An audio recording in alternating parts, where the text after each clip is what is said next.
All right, it's 4 o'clock, as I was just luckily reminded. I'll call the meeting of the Davenport Housing Commission meeting for Monday, August 21st, 2023 together. I'll do roll call first. Yolanda? Present. Gary? Here. Joyce? Here. And Matt, I'm here. So we have a quorum. Now, our first bit of business are the minutes from our July meeting. I'll ask, as usual, if anyone has any questions, corrections, or questions, and if not, I'll ask for a motion to approve those.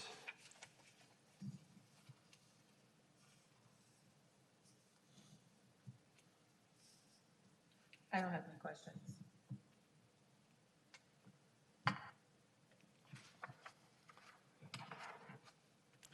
I make a motion to accept the minutes from July. Second. Great. It's been moved and seconded to approve the minutes from the July meeting. All those in favor say aye. Aye. Opposed, same sign. Hearing none, those pass. Now we'll go on to the financial reports for the month of July. And same thing, any questions, corrections, or questions? Not much on here. I'll admit I didn't get a chance to read. Oh, there, the second page has some. If I can, Commissioners, the $8.14 under the utility services for public housing is for a street light that we found out that we were paying that was owned by one of the properties that was purchased, the scattered sites that was purchased. So that was a bill that occurred within that fiscal year, so we had to pay it. That is it. I double-checked that before I came down. That didn't seem very much for a big light. I thought they used more. Although I miss some of my neighbors who used to live behind me in an alley because they had a big one and now the house is empty and it's not shining. So it was kind of nice to have. So that has been taken off our books from now on then, I take it? Yes. Yes.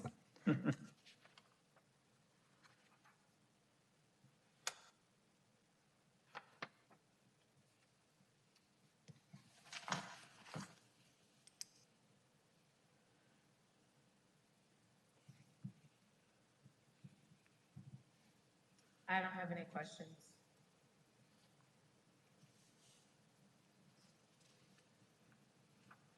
Okay, would someone, well, looks like Joyce is still calculating down there.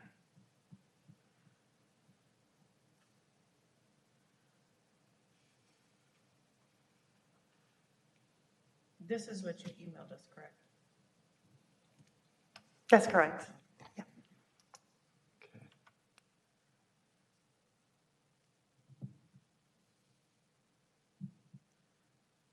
See anything in there, Joyce, to? Nope. Okay. If it generally looks okay, if someone would move to approve these.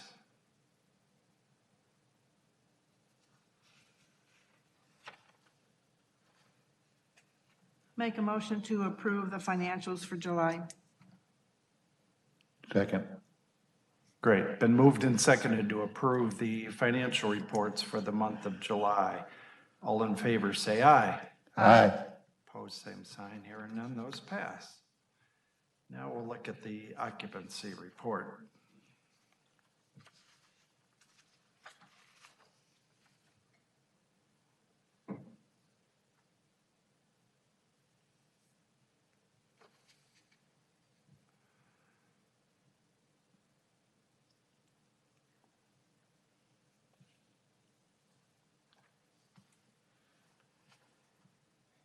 I don't have any questions.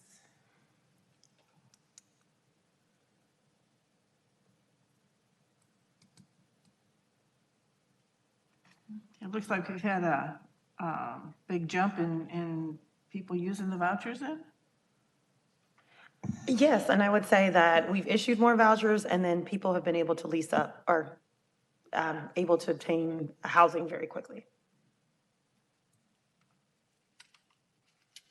Is that because there's more units out there available? Is that what you're finding? Pardon? Well, I think there's a number of factors. One of them is, most importantly, we increased our payment standard to 120%. I don't know if you Oh, remember when we right. put that resolution out there to increase our utilization. We're working with more landlords. We have more private landlords that are coming out, onto the program. And our housing coordinators are working a lot closer with people. As we're bringing in, other properties, we're connecting them, so it's happening a lot faster than it had been in the past. And we're always looking for opportunities to connect with landlords. But I think those could be some contributing factors.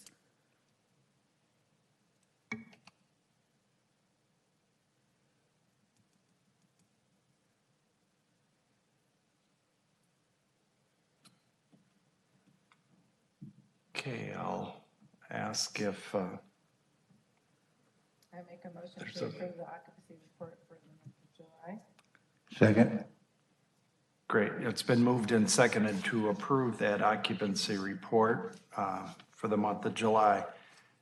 All in favor, say aye. Aye. Opposed, same sign, those pass.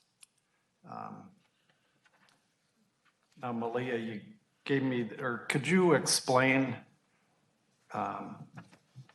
this Section 8 Management Assessment Program, CMAP, I think is how you pronounce the acronym, certification here? I know it's a yearly thing that we do.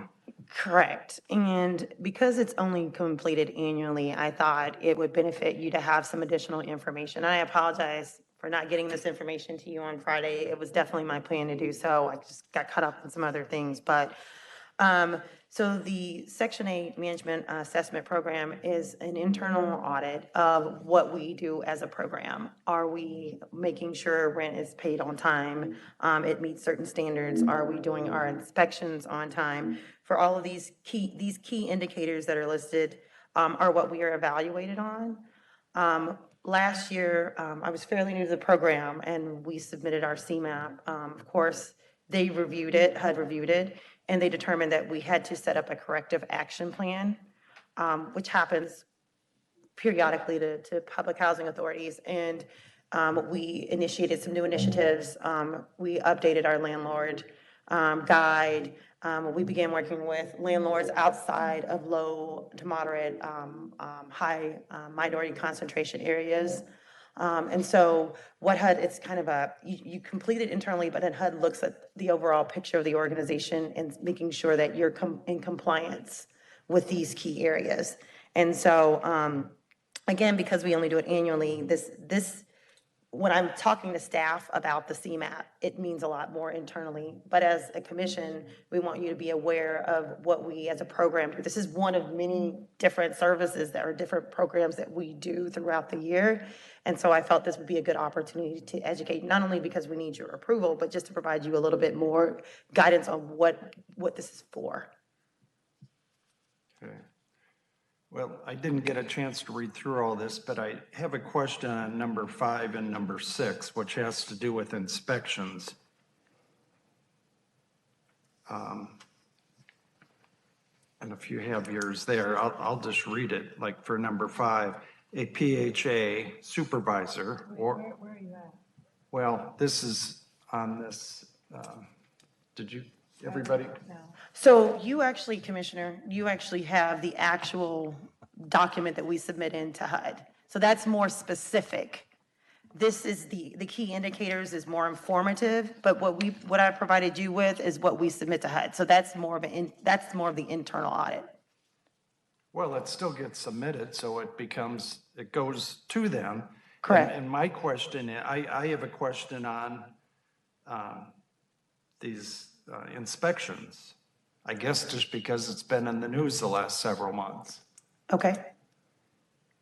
I know that Section 8, we do our own internal inspections, and I've just been hearing on the news and in public forums that there are different people doing different inspections, and Section 8 folks don't always know what other parts of the city, specifically Public Works and neighborhood I'm trying to think of the department name. Anyway, community, neighborhood services, that's it. They were submitting two different things, and we as Section 8 weren't, I'm assuming, weren't aware of those other inspections being done. But I don't know how much of that's true, how much is rumor, how much is conjecture, but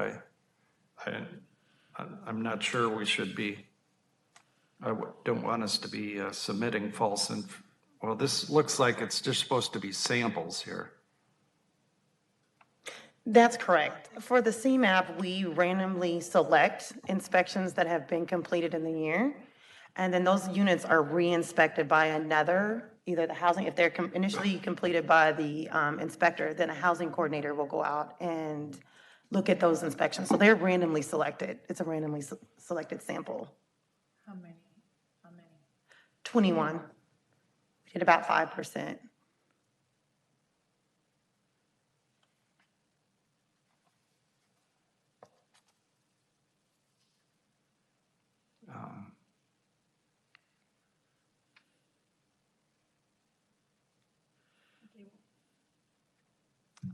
Well, and then on number 6 here, it says if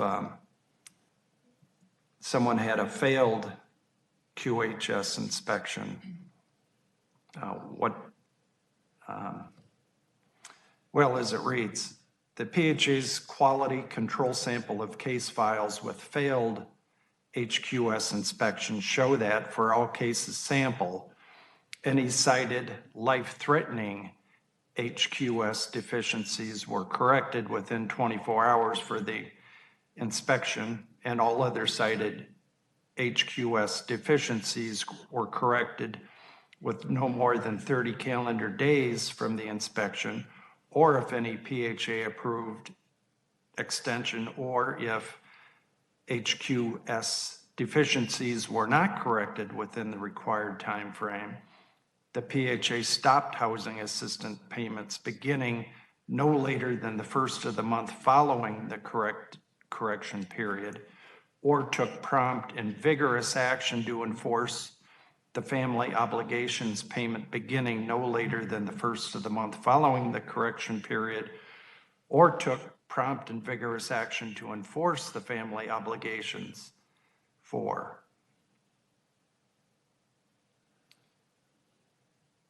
So I guess I'm still confused where, from what I'm hearing, your department has Section 8 investigators, but they don't necessarily know what the other departments are. I mean, the people in Section 8 inspectors don't know, it's kind of a cursory view, is that correct? That they go in and make sure the water's working, the heat's working, I don't know if air conditioning's required or not, but some of the basic things. They aren't structural engineers. That's what the folks from Public Works are doing. And if we're putting people in buildings that one department says we should not be, something's not right. If I may, yeah, I think I understand your question. If you're thinking there's this, the two sides don't know what the others are doing, I don't think that's an accurate depiction. I think you're right in that there are different inspections. And I think we've talked about that, I know, in previous meetings where the HQS, Housing Quality Standards checklist is something for our program. There's uniform building code, there's rental code that the NSD, Neighborhood Services inspectors use, and they're different inspections. And so, I mean, if you, to your point, I mean, I guess what probably is the best answer for our staff, and Kelly is one who does our inspections, is as part of the HQS, they will make sure that it has a valid rental license and that it passed its most recent NSD inspection that went on. So I think there is a good cross-check to make sure that it's a valid rental license, it's passed inspection. But that NSD inspection might have been a year before. Sure. I don't right. know how often they happen, but if something came up in between that year, how would you find out that? Well, they're under, by, you have to follow their process, and their process is. Who's there? NSD. So the city code that they follow might have a 2-year or 4-year inspection cycle. And they're not going to go back more often just because we're going out every 3 months because somebody moved out and needed a new HQS. No, I know not that, but So- if someone made a complaint, maybe a resident of a Right. multi-unit building or something. Yep, and that would be in the record, and that's what we would check too. And we've done a lot of that here in recent months because complaints are up, as you might imagine, for our office and for NSD's office. And so, yeah, there's a lot of coordination going on to say, well, how'd your inspection come out, that kind of thing. But yeah, I mean, I think there is cross-communication. I don't know that you need to fear that that's not happening. They're just different processes. Well, I was just passing along some things I didn't have documentation of that. I've just been hearing some things. Yeah. So if I get this straight then, the renter is given a voucher. He goes out and finds his own house, apartment, whatever he wants to rent, gives that voucher to the landlord. They turn it into you guys, that this person is going to be staying in his place? Is that how it works? I don't think they actually are given a voucher to. I can't hear you. I don't think they actually get about, the tenant doesn't give the landlord the voucher. I think they get it. All right, so when we issue a client a voucher, okay, then they can go find a landlord that accepts the Section 8 program, so that accepts their voucher, or it can be where they currently are living, okay? So it'll depend on if their current landlord will accept the program, okay? And then once they find a landlord that'll accept the program, then they turn in it's called a request for tenancy approval, okay? So the client is the voucher holder, okay? Then we give them a request for tenancy approval. They both fill it out, the tenant and the landlord. They turn it in to the housing coordinator. Then we make sure that it works with their income, their rent, the utilities, all work with the income with the program. And that's based off the payment standard, okay? And then we set an inspection out. We go out and inspect the unit, okay? HQS is a very standard inspection, okay? We make sure that the windows aren't, windows can go up and down. There's no broken windows, the water works. It's just a very basic inspection, okay? If it is more detailed, we would contact the city inspector if there was more of an issue, okay? But it's just a very basic standard inspection. Then once we give them like 30 days to fix it, okay? If they decide that they do not want to fix it, then the client then can go choose to move, go somewhere else. Otherwise, they can fix the what the repairs that need to be done, and then we would go back out, re-inspect to make sure that the repairs are completed, and then they can lease up with that unit.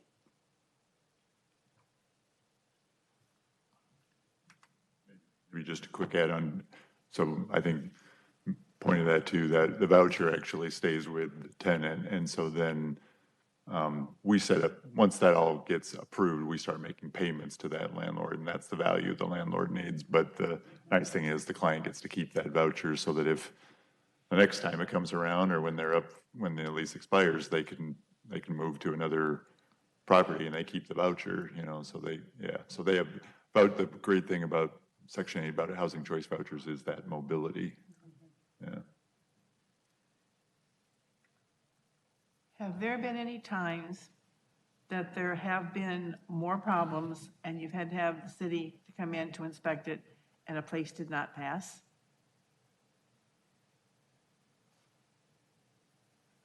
Yes, that has happened, yep.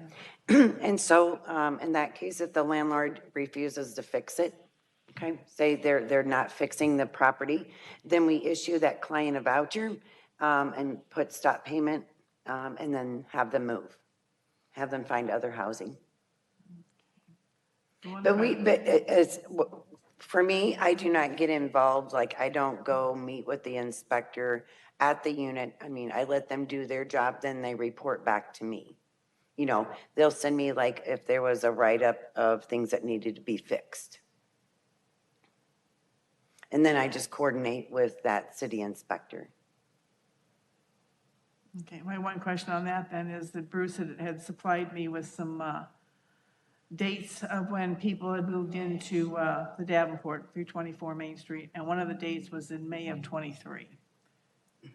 And that passed inspection, I take it then? If you recall, Commissioner, we talked about this in July. I think they moved in and had in a family event that took them, so they moved in early May, were there for a week, a few days, and then a family event took them out of town. And when they came back, it was 2 weeks later, and the date I'm recalling is roughly 5 days before the collapse, plus or minus a few days. And this tenant noticed that it was not in good shape and was not comfortable staying there. That tenant didn't contact us, but contacted the landlord, thankfully, and said, hey, I'm not staying here. And they moved her to another unit outside of the downtown that they own and manage temporarily to get there. And then we all know what happened 5 days later. So I mean, it was very good that she did that. We're overlooking the fact she's supposed to let us know actually too. Because, but I think landlords do that from time to time because they got rent for a month, and rather than lose a tenant due to perhaps, some issue coming up that they might have to fix quick, they'll move them to another unit they own, and then they'll contact us after the fact so that we can get all the paperwork done. But in this case, it was very lucky, yeah.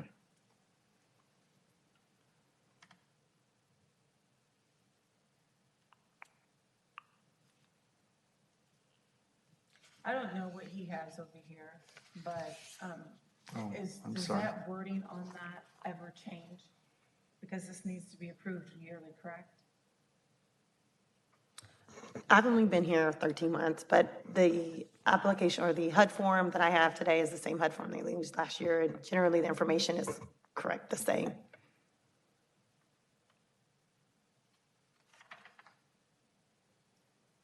I might add, there's data, right? That's part of what we're scramble always at this time of year. They need end of the year data, and the year just ended at the end of June, and so we're scrambling to try to get that pulled together so we can plug that into that format that they're asking for. But Is this time sensitive? Is there a way that you could email this out to the rest of the people to, in case they have any?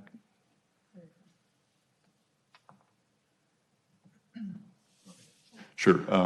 Oh, yeah, definitely. And I think some of you may recall from last year, I think we had a similar case where we had a few, I think it's usually they ask for how many vouchers are in areas of, Low, moderate, and high minority concentration. yeah, I'm sorry. And that data takes a little bit of time to export from our house, our software system, and they have to manually go in and put in information that locates them on a GIS map, and then we have to have someone that's available to create the map, so it does take a little bit more time. So again, me being fairly new and then working through it last year, we do run a little late on the turning in of this because the fiscal year ends on June 30th. And so there are other reports, and this one kind of falls within that time frame as well, so. And then I apologize for that. I'm trying to work that a little bit better next year, but it will almost be the same thing. Hopefully, I can have it available for you in July in case you have questions before the August commission meeting to have it signed. it's usually a scramble, yeah. But, I think we were later last year, because I remember signing a bunch of stuff down at the front desk. yeah, thank you for doing that. And that, I think that's what, I don't know, Emily, if you covered that earlier with commissioners or not, but yeah, that might be one of those things where you see kind of the rough draft of it, and if you have any questions, we can talk through it at this meeting, which is perfect to do, and then we can follow up as we, probably next week when we actually have it all together and can email you that information, and then if you have further questions, we can answer them then, and then I think it's due, what, the end of, like, September 1st, or? Yeah, it's due August 29th, it's Monday, so. Yeah, we will be working on the map. Currently, I'm working with someone in the CPAD to get the GIS map together, and that's like the last component of this internal audit. I have a question. This is the HUD inspection. Does the city do a separate inspection for any reason? I want to make sure I understand. You're asking if the city does a separate inspection on a unit that we've already inspected? Yeah, like, you have your HUD inspection, and I think, well, where I live, sometimes the city used to come in for like, each apartment, like, they'd be in it for maybe about 5 minutes to do some sort of, like, for fire and sprinklers, stuff like that. So, yeah, I'll try, yeah, there, you know, you start peeling back, there's lots of inspections when you really get down to it. Yeah, so the fire department, I believe, does annual inspections of multifamily, larger buildings Yeah. for the fire safety systems. So they will do that, and they'll wander through the building. We spoke earlier about neighborhood service, or neighborhood services department that has a rental schedule, and they will inspect based on the rental code and the timing of that. And then our inspection is timed to the RTA, the request for tenant approval that tenants and landlords work out together. And the thing that and this is probably more than you guys want, but we have actually talked about trying to unify that, you know, because I think it is sometimes confusing for tenants and for landlords.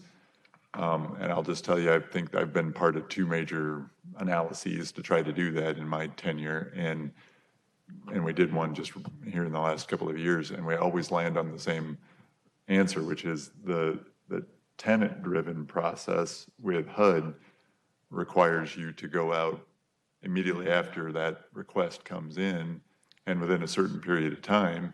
And it has, so a good case in point, you might have a rental unit, say a duplex, and both of those units are inspected by NSD every 2 years, and they were just out in June, let's say, and passed inspection.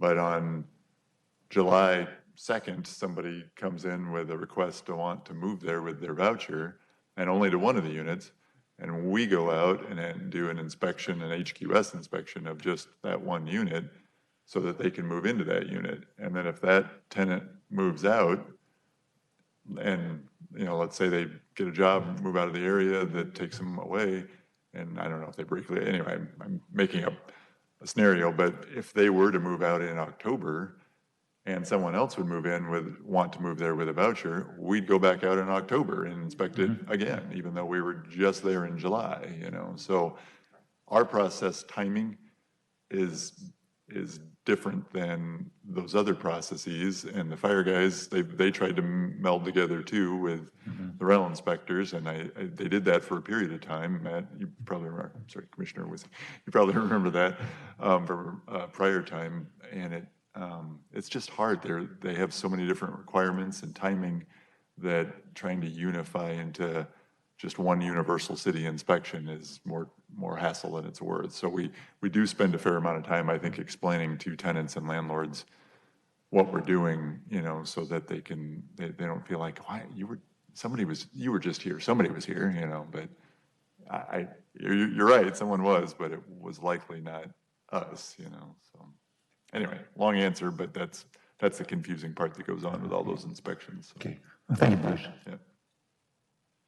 How many, I think I knew this at one time, I don't know why, I guess because we're talking about it. How many people in the office are, well, you got to get certified, I think. You got to go to a class in Kansas City or maybe you do it online these days, like everything else, but. Weren't you trying to get everybody? Sure, I'll answer that one. Sorry, I'm stepping on you guys. We have, I believe in the office currently, we have 5, I think, that are HQS certified. A while back, we had all of our housing coordinators get certified. In part, as part of a business model, it's kind of nice to know the tenants you're working with and do the inspections. Sometimes though we're overloaded, and that's not always possible too. So we have someone who's on temporarily now who got certified in May, I believe. And then we have, I think, one of our 2 folks who do like urban homesteads and our CDBG rehab program, who is HQS certified. There might be one out in Public Works when we were trying a few years back to do another combo thing and we weren't able to make it work. So there are a handful around that can do them, but not all of them are under our control. So we sometimes have to, in crunch time, we'll try to get some others to help us out. So. That's, I was thinking it was in that range, but I don't know, I just couldn't remember. Yeah. And not further confuse you, but this could be another education session that have now officially switched to what's called NSPIRE, capital N, SPIRE, which stands for something which I forget, but it is the new HQS. So for decades, they've had that HQS inspection out there, and they just now, like in July, decided they were going to morph over. So fairly soon here, we'll no longer be using that HQS term, and we'll be switching to a different kind of inspection. So. Is that where your office was going to get some new software where when you're out and about, you punch it in and it, you know, zap everything right down here or wherever it goes? Yep, and that's what's funny. Malia won't be laughing about that, but what's funny is we were working hard on that, actually just got it accomplished, and roughly 2 weeks later, hey, Inspire is going to be replacing HQS. We went, killing us. Okay. But it'll work similar, we think. The software provider, I think, is going to bring, because everybody in the country is going to morph over to that Inspire inspection. So we're knocking on wood that we think it's just going to be another step or 2, but then we'll have Inspire online as well. But anyway, yeah, good memory. It's been a little bit of a process sometimes with HUD systems. Yeah, I thought we had talked about that at one time and kind of forgot about it till now that we're thinking about different things, so. Well, as far as this resolution, if I don't have to sign it today, can we send it out to people in case they have any questions? Yes. Well, let me, would Joyce and Gary and Yolanda, would you feel more comfortable looking through this in case you have any? Before I don't want to sign it if you guys aren't comfortable. And I'll admit, I haven't had a chance to read through it. I kind of glanced. Well, I guess my question would be, regardless of what questions we have or not, I mean, there's nothing that's going to change on that form, correct? You're just going to be able to explain whatever questions that we have. So yes, I'm here to answer any questions you may have about what's being asked. The information has already been collected up to this point. We've been working diligently with staff to collect information on the samplings for the inspections, for the rent reasonableness. The last part of this is the GIS map with the low to mod and high minority concentration areas. But yes, I'm here to clarify, I think and I are here to clarify if there are any questions about what is being asked for the CMAP. But there's nothing on this form that would change. No. As far as if we, like, we can't take anything out, we can't add anything to the form, so. Correct. I'll give you maybe an example because it's similar in another program area of HUD. They require you at the end of the year to summarize your year's activities and report on these different things that they ask for statistically and provide a little bit of a narrative summary to kind of explain, what changes went on, what's new, what's the same, any trends. And then in typical fashion, they will require a commission or board or the city council to approve something that is just a report, basically. And I think it's on a positive note, I think they have it in their regulations, HUD's regulations, because they want to make sure you're aware of it. So it is, you're exactly right. There's nothing really that would change. I think what we might have done last year, and I can't recall, and I know we've done it with the CAC, with CDBG, is you can approve something contingent upon review of the final report or whatever. And if you take that action, let's say today, then for those that would definitely, and we'd do it anyway, even if you don't want to pass that as a condition in your motion. But I mean, I think we'll just send it out to you when we get it done. What we were thinking was it'd just be ideal for you to at least pass the resolution so you don't have to have a special meeting to get it in on time, but you're exactly right. It is just a report. So.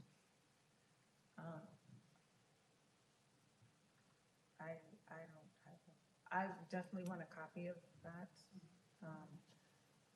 but I don't care about if we accept it or pass it or not, because my questions are still going to be answered anyway. Yeah, okay, agreed.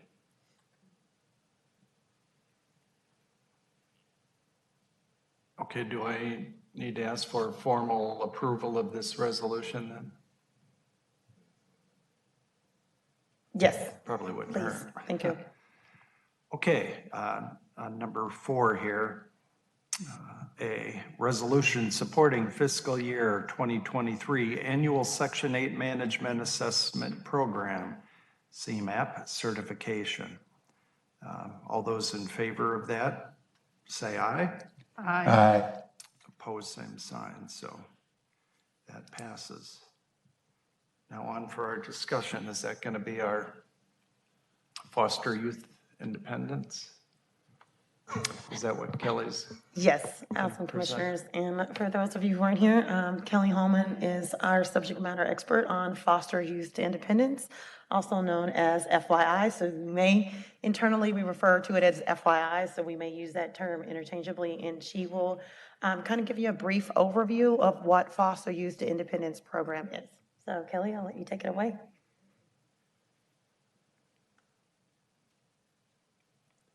The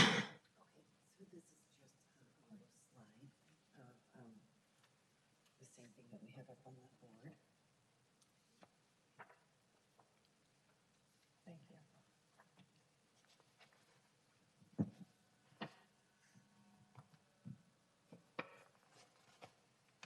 Okay, we started this program in July of 2021. Okay, that's when we got approval for these, the foster youth to independence vouchers. Okay. At that time, we got 8 approved. And so now we have grown to about, we just got more.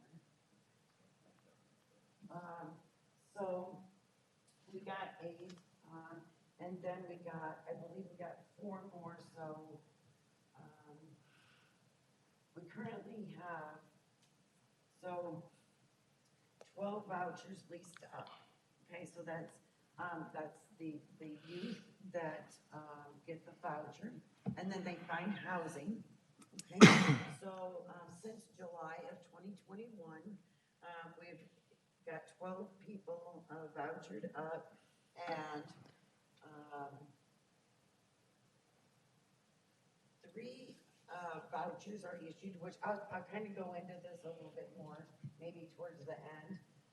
But currently, we have about 28 vouchers, okay, for this program.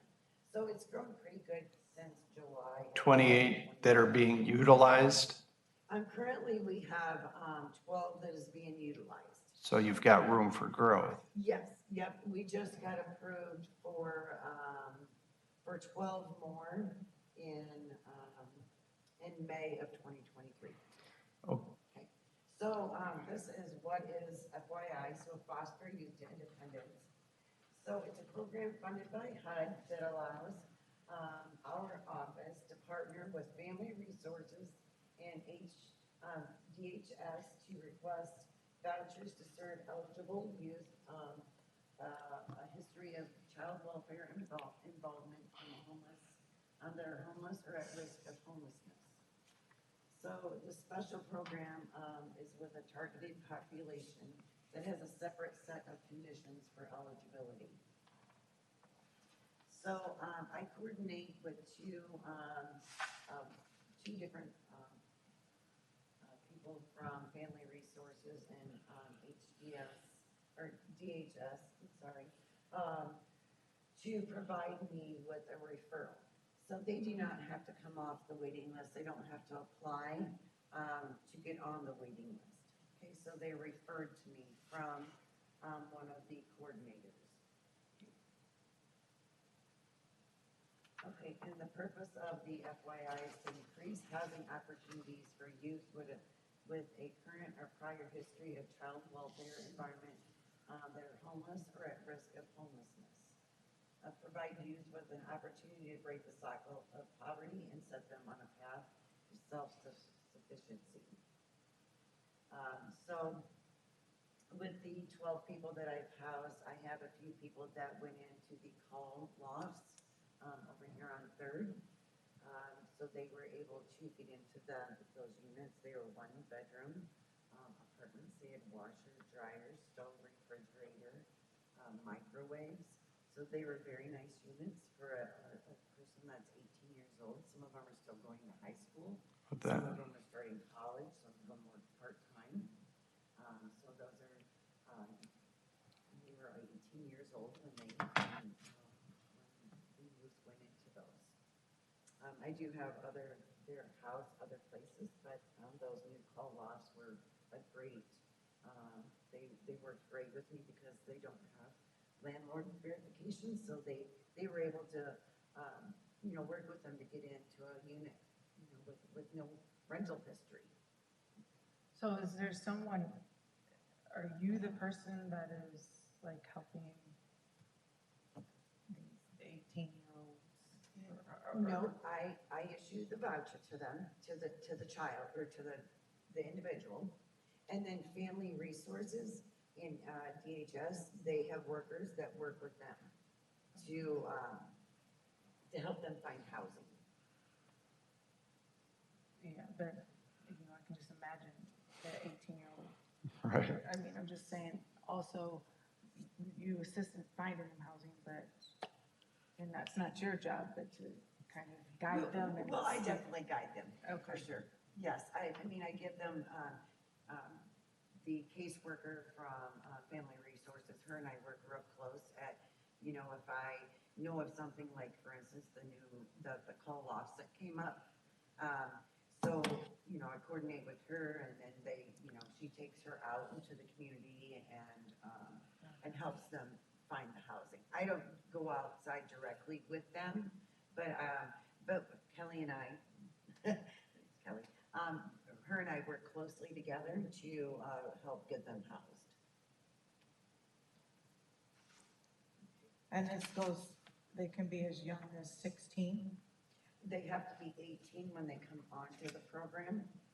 But the eligibility is from the age 16 up. As far as like how do they qualify for, because there's different stages that they have to qualify for family resources as well. There's just certain criterias, like here, they have to be at least 18, okay? And then they stay on the program until they're 24, okay? They have to have left foster care or will leave foster care within 90 days in accordance with the transition plan, or the Social Security Act, and is homeless or is at risk of being homeless at age 16 or older. But they have to be 18 to come into the program.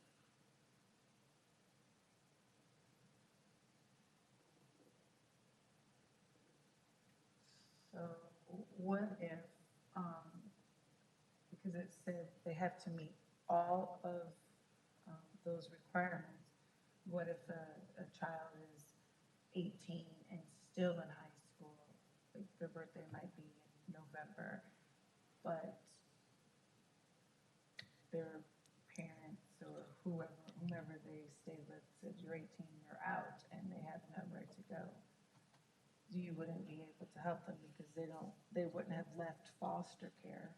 Right, and that's where Kelly, from Human Resources, she helps them with that stability until they do turn 18. They actually have funding through HUD that has nothing to do with our program, that helps them with, like on a monthly basis. So she works real closely with a lot of the clients and helps them find housing and some stable till they can get their voucher. Okay. I know it is a very difficult situation, but they have to be 18, they have to be considered an adult to be on our program. Because otherwise they're, Yeah. they're not They're minors. considered an adult, they're minor.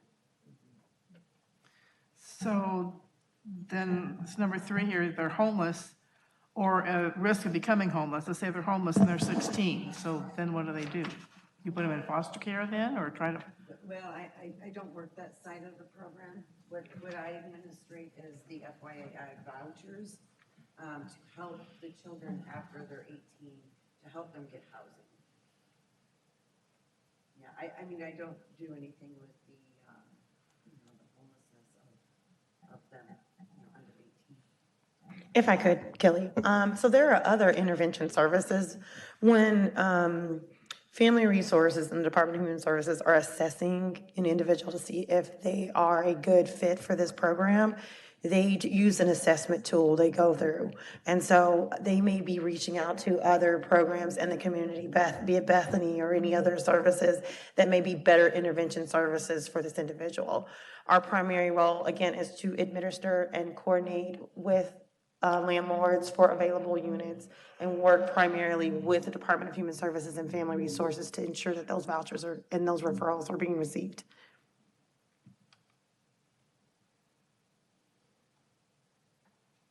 All righty. All right, so the PHA roles and responsibilities. So my primary responsibility is to coordinate with community partners to receive the referrals. So they refer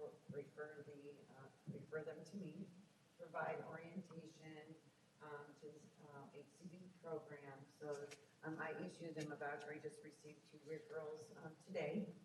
I will get them vouchers issued and then get them scheduled for an orientation. The orientation is what explains how what the program, like go through all the booklets. I don't know if anyone's ever been to an orientation yet. No, well, you're always welcome to come. Third Thursday of every month. Okay. That'd be this Thursday, since our meetings are the 3rd Monday. No, last Thursday. Actually, I think it was Oh, last Thursday. I'm sorry. Last Thursday, yeah. Oh, okay. I'm not looking at the calendar. Okay, so then, I issue them the vouchers. They have 120 days. They can go up to 150 days to find housing. And then, the financial, second year is the financial management of the administrative of the vouchers. So once they get leased up, then they're, I work with, just administrating their voucher. It goes, we process it and it goes for a year. So every voucher, is a renewal. So if they vouchered up September 1st, then September 1st of next year would be their renewal. Okay. So then if they have any changes of their income, throughout the year, that is my job as a housing coordinator. Okay.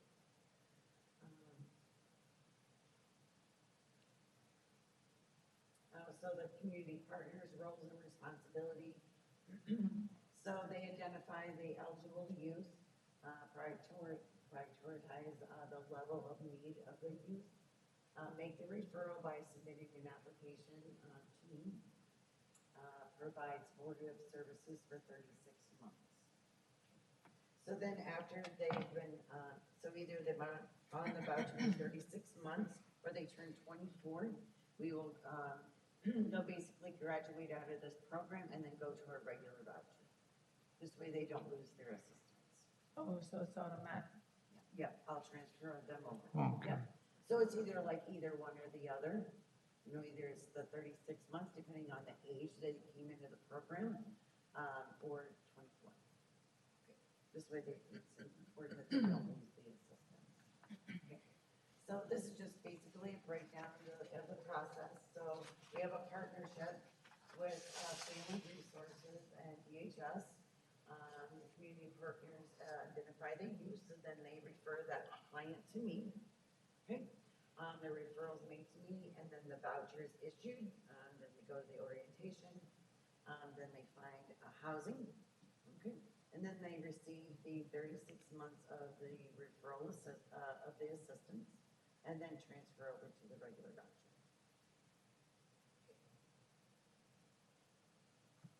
Do you have any questions? Yeah, Kelly, are there any people who are not age range, they come from like the homeless shelters too as well, or? No, that anybody that, these are, these clients are specifically work with Human Resources.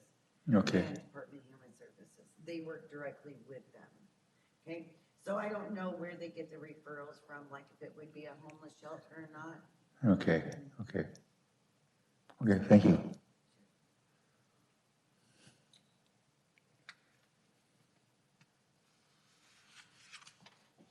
Well, sounds like a good program and you've got room to grow, Yes, so that's been. which is something positive when it seems like a lot of times you wish there were more. Yeah, well, we started the program in July of 2021. Yeah. So the good thing is that it is growing, It's a slow process, and it has been slow, but we're getting there, now that we've got some, HUD gave us more vouchers, that opens up that door for more possibility. So that's a great thing. I will say, housing commissioners, if I may, Kelly, you may have planned to talk about this or not, but some of the challenges, because we have a FYI continuum of care meeting, is because the youth are 18, they typically don't have rental history, and it's a challenge to find landlords that are willing to work with them. That's why that the new call offs was great about working with us.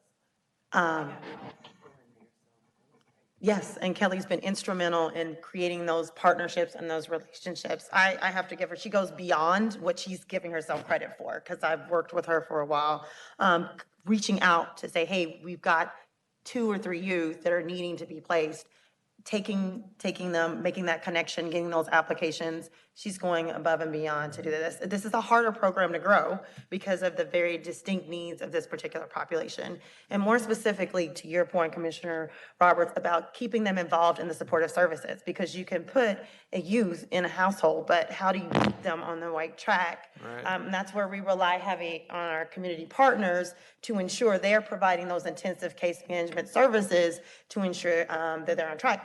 To Kelly's point, we work very closely with Family Resources in the Department of Human Services, when we're looking for referrals, we're like, hey, we got, you guys requested these vouchers from us. We need to fill these vouchers. What do you need from us? So when we have these meetings, it's very informative on both sides to try to get as many youth as possible. And we're, as part of our request to you is if you know, or if you're aware of anyone needing these services, to pick, have them reach out to the Department of Human Services or Family Resources so they can assess them to see if this program meets their needs. Is there, there isn't a waiting list? No, no, so we had, all our vouchers were full when we requested more vouchers. So that's when we got our 12, now, that's why we now have, well, we have 11 open vouchers, but, because we were able to utilize another one. But that's why we requested more vouchers, because HUD basically says you have to be at 90% before you can request more. Oh. Right?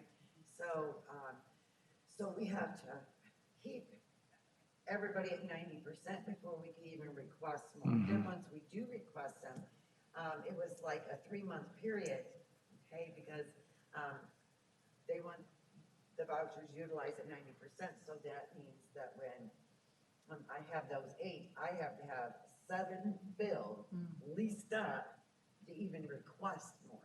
So now, and they had requested more. So now that we have the open vouchers, now they need to start making referrals. And it's been a slow process. I think it's probably just hard for them to keep track of these kids and keep them on, because they have to want to be a part of the program. Once 18, sometimes they just want to go and do whatever they want. So, and they have certain things, criteria that they have to follow. But the ones that I do have all been successful in the program. Good. So that's good. I mean, from the first 8 that I started with, I still have all 8 of them. Good.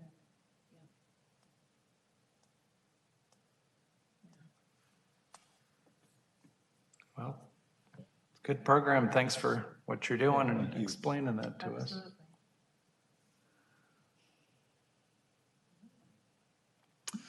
Anybody have anything else here? Otherwise, it looks like the third Monday in September is the 18th. So your next FYI meeting is September 15th? Is that what what is that on here? That's correct. We've scheduled that with Family Resources and the Department of Human Services so that we can come. This is our one opportunity for everyone to meet across the table, all of the partners. Let's discuss utilization. Let's discuss some of the challenges. What are opportunities? How are we reaching out? How are you targeting this population? We don't need to sit on 11 open vouchers for another month.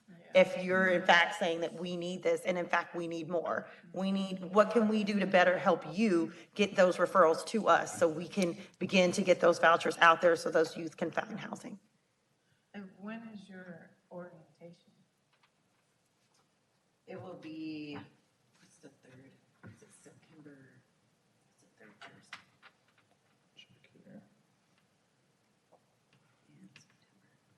That's the 21st. Yep, September 21st. And that will be here at City Hall. It's from 12:30 to 3:30. That worked. All right. Is it recorded? I don't know. It's not, but it could be. I mean, I think, I would like to attend, and maybe that's probably why I haven't in the past, because it's always during a time when I'm working, so, Okay. but I think it'd be informative. We can, Kelly, you're the presenting at the next, if it's, Kelly's open to it, I can make sure we can get it recorded and I can send you the link. Yeah, if you remember, or if you can, that would be great. I'd definitely be interested in it. Okay. I have one administrative note too, just, so this, I think, was kind of the first example of like I don't want to call it a lunch and learn thing, but it's a little bit of a kind of, here's a little bit of an education update, awareness of how this program worked that we just kind of were talking one day and thought it might be useful for you. So I think it's very useful. is it, okay? Yes, absolutely. I mean, give us your feedback on that. We've got some ideas for 2 or 3 more that we can do as it comes along. And I know we might have some months when we're swamped too and can't get to it, but let us know. I mean, what you think of this, what kinds of info you'd like to learn more about, and we can try to get that ready for an upcoming meeting, so. Definitely. Well, we have the HUD VASH program too that we've had since 2013. Right. And that's grown as well. I mean, we're up at the 68 vouchers for that, and I administrate that program too. So that's a great homeless veterans program that Yeah, is it's been a really while since interesting. we talked and- about that. and- I don't know if I was around when we started or when I first learned about it, but That's a great program too that is probably really good for you guys to know some more information about. Kind of works the same way FYI does in a sense, but I'd be happy to come if you'd like. And we thought we'd do, I mean, there's a limited number of programs, but it also might be useful in the future to talk about a deeper dive into, you know, how the inspection process yeah, I works, was just or, gonna, well, you read my you mind. know, or we talked before about, you know, kind of the overarching, how does the money flow? We talked about that. I'm looking at Commissioner Miller. You know, how does the timing of the HUD funding come in, and how do you do the budgeting and sort of that higher level? I mean, we can do those kinds of topic areas for you too. So just let us know. It's useful for us as well, because I think that you know, we get our you know, it's good staff development. So yeah, let us know. I just wanted to now and in the future just to keep the door open with Malia and me, and just let us know if there's something you want to learn more about. Yes, thank you for your time. I realize this meeting was a little longer, but I think that having more information and knowing more about what it is we do is very helpful and beneficial when we're coming to making those decisions, when you're making those decisions regarding the program. So, Great. I agree. Well, if nobody has anything else, I'll ask for a motion for adjournment. I make a motion to adjourn. Second. Great. All in favor, say aye. Aye. I'm sorry, did we discuss the next meeting date? Oh, September 18th. Okay, sorry.